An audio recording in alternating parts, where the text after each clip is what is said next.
This is a true story about Mai Mangwende, the wife of Chief Mangwende of southern Rhodesia, and the African women's clubs she founded all over the Mangwende Reserve. One day she went with Nurse Chiromo, the secretary of the clubs, to talk to a meeting of women in a village in the reserve about what the women's clubs were doing to make life better. All the women greeted Mai Mangwende as she took the chair and waited to hear what she had to say. Ladies, to many of you, our clubs are unknown. We want to tell you today what they do and what you too can do. Many families live in dirt and ignorance even today when a decent life is within reach of all. The clubs try to show such people how pleasant and healthy life can be. For my part, I start things by going round and telling the women of what can be done, how everyone can live cleanly and comfortably if they only know how. And then my work is followed by that of Nurse Chiromo and of the local club members. You will hear of that now from those who do it. Mai Mangwende sat down, and all applauded her words, those who belonged to the clubs, because they knew of the good that had been done through their work, and those to whom the clubs were a new thing, because they could see that here was a promise of better living. And all waited to hear what Nurse Chiromo would say when she spoke. Mai Mangwende and ladies, my work is to use all I have learnt about health to help you in the villages. I too go round and tell everyone how to keep themselves and their babies healthy, especially the babies. All I know I teach to those who care enough for their children to listen. And the people are more healthy now, thanks to Mai Mangwende and the clubs. After the applause, Mai Mangwende called on one of the club members in the audience to speak. She said, "Before all the women in my village joined the club, we lived in dirt and sickness. But now, everything is clean, and we are proud of our new life in our tidy and healthy homes. All this has happened to me, and I think that everyone should know about the clubs and join them." Then Mai Mangwende spoke again. "All this is true, but there are still places like Wuyu Wuyu where there are no club members. Is there anyone here from Wuyu Wuyu?" Yes, there were several who had come to hear about the clubs, and Mai Mangwende asked them to elect one woman to start the works of the clubs for them. They chose Mai Mangwende from Nendi's village. "Good," said Mai Mangwende, and called her up.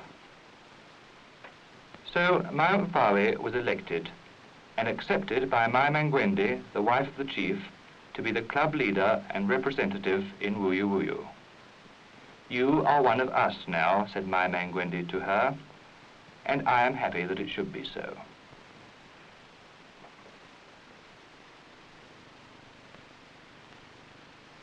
So Mai Mangwende went back to Nendi's village as the first representative of the women's clubs there. She had told her husband what had happened, and he was pleased that his family had been so honored. Already she had told the women in the village about the clubs, but one morning trouble started. Her husband had gone off to the fields, and the children went happily off to school. As Mai Mangwende finished off the morning cleaning of the hut and tidied up generally, hers was the only clean hut in Nendi's village, she was thinking of how to get the club work started in the village. No one was interested, and many resented what they thought was interference in their private lives. And now it was time to fetch water from the village well, as all the women did in the morning. Over at the headman, Nendi's hut, the same morning routine was going on. Nendi left for the fields, and his first wife called the other two wives. Leaving the untidy hut unswept and uncared for, they too set off for the well. And behind them came Mai Mangwende, wondering how she could ever persuade them to look after Nendi's house decently. Well, she thought, perhaps I'll be able to get in a word with them while we're drawing water. It's a favourite time for talking, after all. And perhaps they will listen to me then, for we shall all be doing women's work together. Good morning, ladies. Good morning, they said, and Mai Mangwende waited for a suitable moment to say what she had in mind. But what was this? Really, ladies, said Mai Mangwende, surely it isn't very clean to wash yourselves by the well from which we all drink, and then to let the water run back down in again. That's the kind of thing we must all try to stop. Why don't you mind your own business, said Nendi's first wife, and I'll mind mine. What I do is nothing to you. But it's not you I'm getting at, it's everyone here who makes our village dirty, like that woman throwing out her slops over there. Don't you see how messy it all is? Well, you can talk to her if you like, but just leave us out of it if you please. We prefer to keep our noses out of other people's business. But can't you see that it concerns all of us? Look over there. That river is cold and dirty and full of disease, but children are washed there every day. Don't you want our children to be healthy? Oh, go away and leave us alone. We've got work to do. And the three wives went off, with the first wife angry and the younger two giggling at Mai Mangwende. Oh dear, this is going to be difficult. Why can't people see how much good they're missing? Oh well, it's no use worrying. Back at the village, one of Nendi's sons ran in to speak to his mother, but soon changed his mind when he had an accident with the milk. Oh dear. And off he went again quickly before he was found out and got into trouble. Obviously, it was going to be a morning of annoyances for Nendi's first wife. After the trouble at the well, she had a bit of a guilty conscience about dirt, and now, what's this? And she actually cleaned up the mess. At least, she considered that it was cleaned up.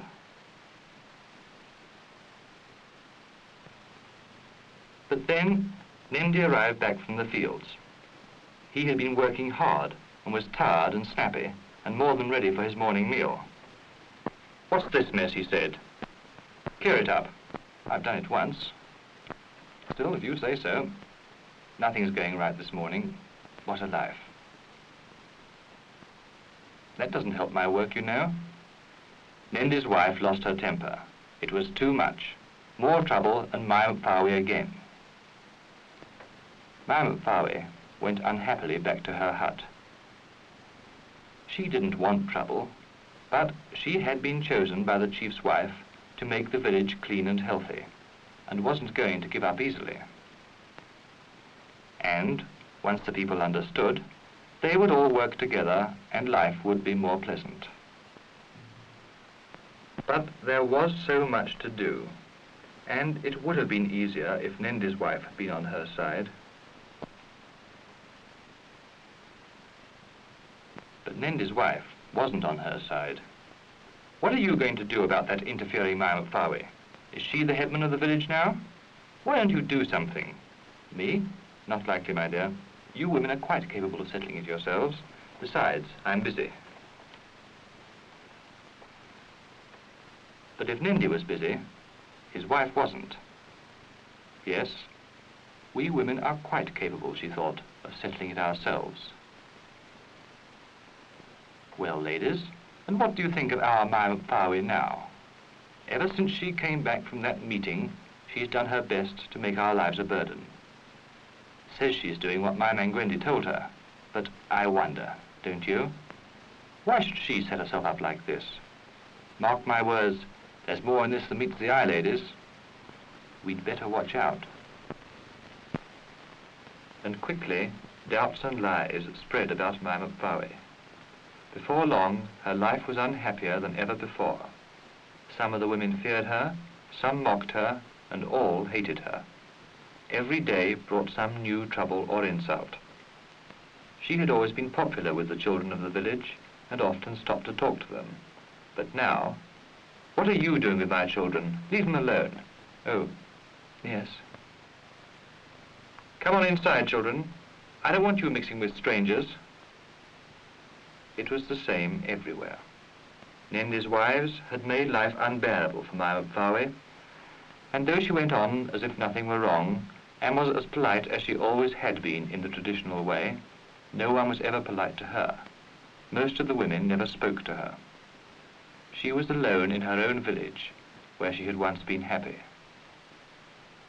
Yes, Nendi's wives had done their work well, for ignorance and malice breed hate and unhappiness only too easily.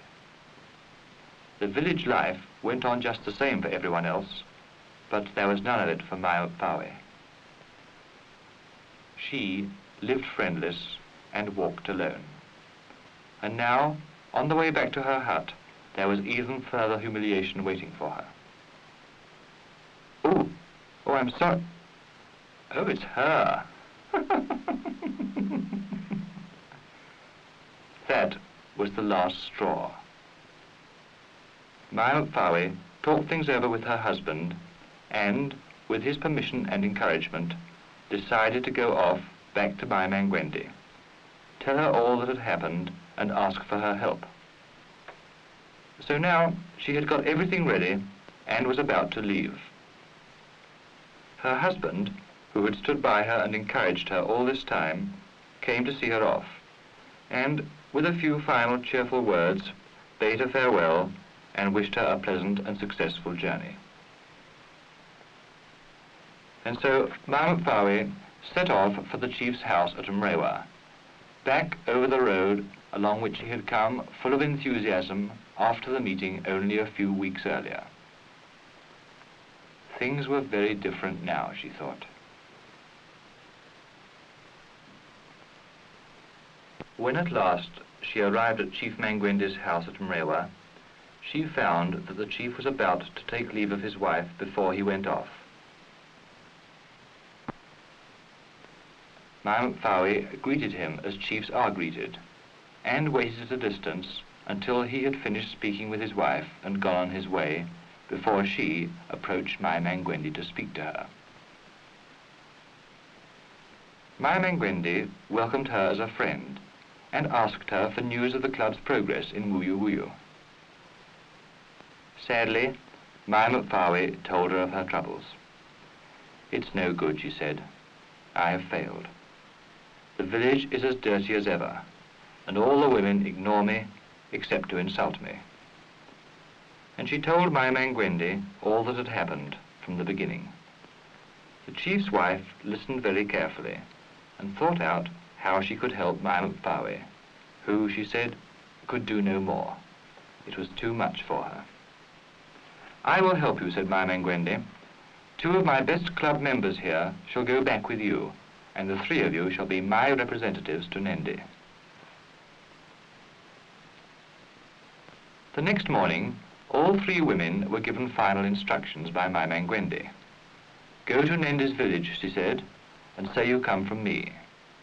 With his permission, clean everything up, wash his clothes, and, at the end of the day, give him a well-cooked meal.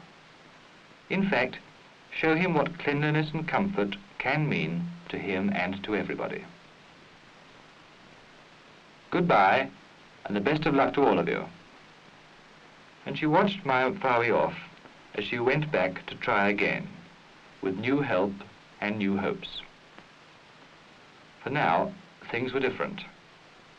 Now, she had direct instructions from the wife of the chief and was no longer alone in her efforts. She was confident that this time she would succeed.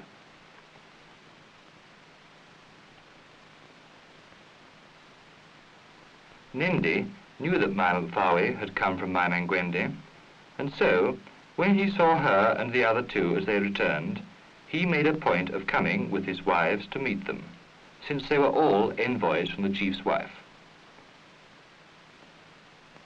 After the greetings were over, Mai Mangwende told Nendi what Mai Mangwende had said, and asked if they might make his home more comfortable.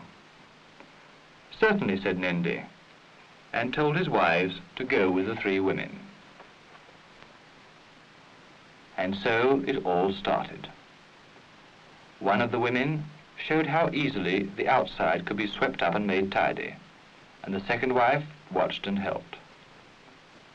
Mai Mangwende showed the youngest wife how best to wash her husband's clothes properly and well, and explained how easy it could be once you knew how.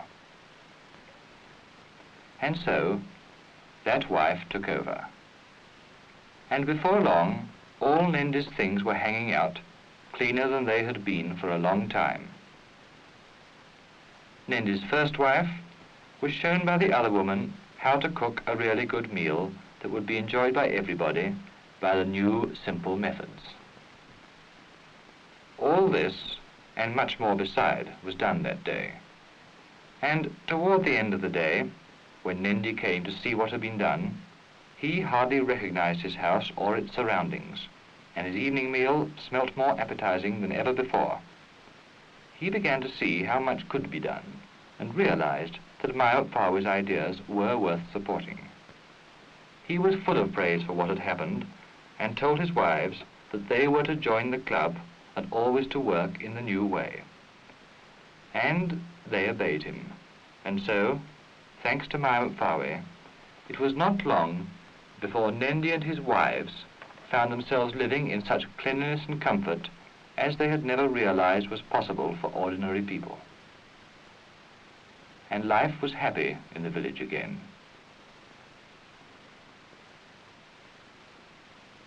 But that wasn't all.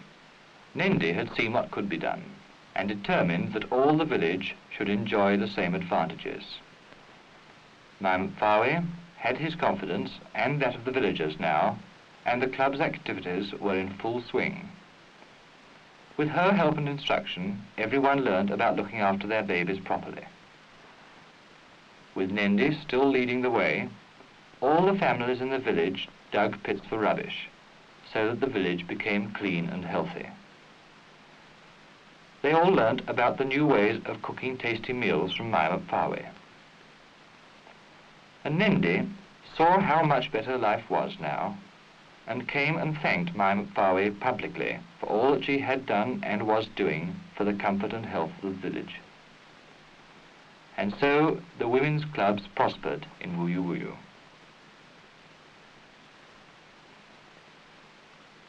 Some months later, Mai Mangwende came to the village to judge a cake-making competition for the club members.